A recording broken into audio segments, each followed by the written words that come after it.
After less than 3 hours of deliberation, a jury issued a $5 million verdict against former President Donald Trump in a civil lawsuit for battery and defamation. Good evening, I'm Ryan Yamamoto. And I'm Elizabeth Cook. Reporter Michael George has details on the verdict and how it could impact Trump's efforts to return to the White House. Ryan, Liz, it didn't take the jury long at all to find former President Donald Trump liable for sexual assault and defamation. They awarded $5 million in damages to the accuser. A New York jury found former President Donald Trump liable in the civil lawsuit brought by E Jean Carroll, accusing him of battery and defamation. For E Jean Carroll, the victory really is the conclusion. The victory is a jury saying unanimously, we think there was defamation, and we think that there was sexual battery. The 79-year-old writer sued the former president last November, alleging he raped her in a department store dressing room in the mid-1990s, and then defamed her by denying it ever happened. It's the most ridiculous, disgusting story.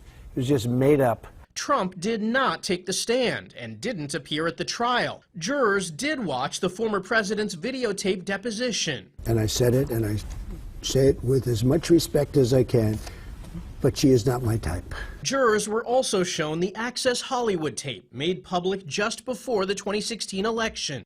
You can do anything. Whatever you want. Grab him by the Carroll's attorneys painted the alleged attack as part of a pattern of behavior and called other Trump accusers to the stand. What they said is it's not even a he said, she said. It's a she said, and then she said, and then she said, and a number of people painting a very consistent story on one side.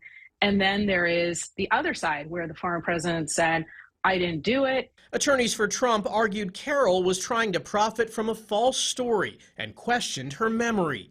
And prior to the verdict, former President Trump posted online that he wasn't allowed to speak or defend himself. That's false. He was given the opportunity to testify, but he refused. In Manhattan, Michael George. Ryan, back to you.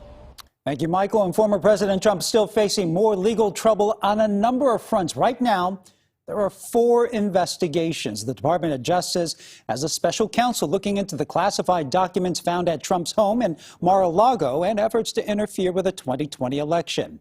New York's Attorney General filed a civil lawsuit against the Trump Organization, accusing his company of business fraud. And a district attorney in Georgia is investigating whether Trump and his allies tried to overturn the 2020 election results in the state and in New York City.